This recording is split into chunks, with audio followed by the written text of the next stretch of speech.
We quickly discover that's only a front for his true profession as a down-on-his-luck bounty hunter. For vampires,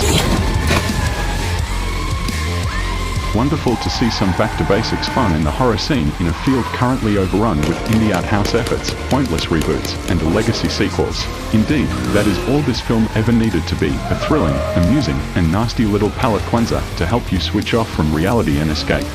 Day Shift surely succeeds in that aspect.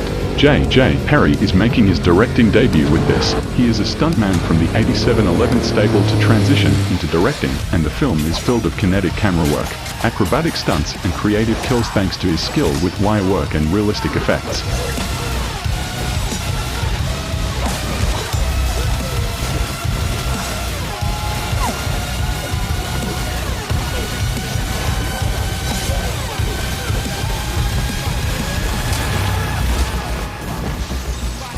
The movie never lets up, running at an insane fast pace and seldom ever pausing to take a breath. It keeps pumping out incredible action set piece after terrific action set piece.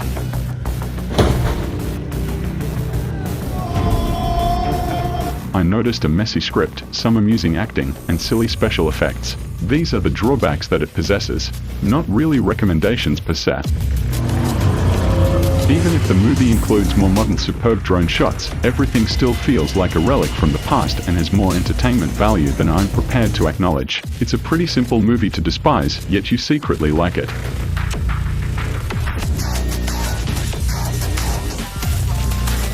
These aren't your typical vampires. Instead, they are a variety of kung fu vampires that are very bendy and you can sell their teats for money. So there is a lot of gory action and fights that last for an unreasonable amount of time just for the sheer delight of wild violence. It's a good time indeed, however, the action is where it really shines. Who are you? What are you doing in my room? It picks up the pace right away with a physics-defying battle with a kind old woman who turns out to be a significant demon. The movie never makes the error of ridiculing its vampires, upholding the tenet of horror comedy that the threat must always stay real. Even though the intention is undoubtedly to impress and entertain rather than to frighten. Although the bloodsuckers we see here are not very memorable and do not possess a distinctive visual style, they are not overpowering either.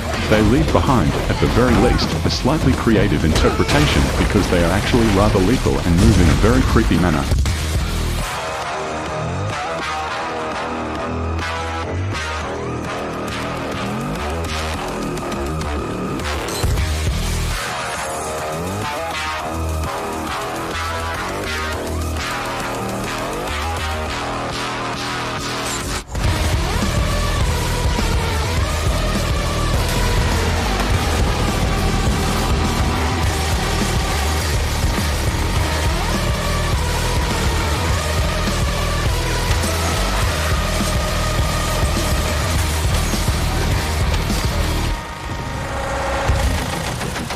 The best quality that Day Shift has going for it is the same quality that the silly 80s movies had, a willingness to not take itself too seriously.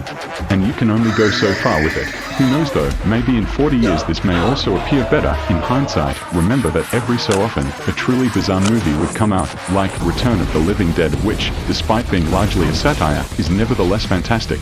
Such movies are not truly complete until viewers have insulted them on the internet.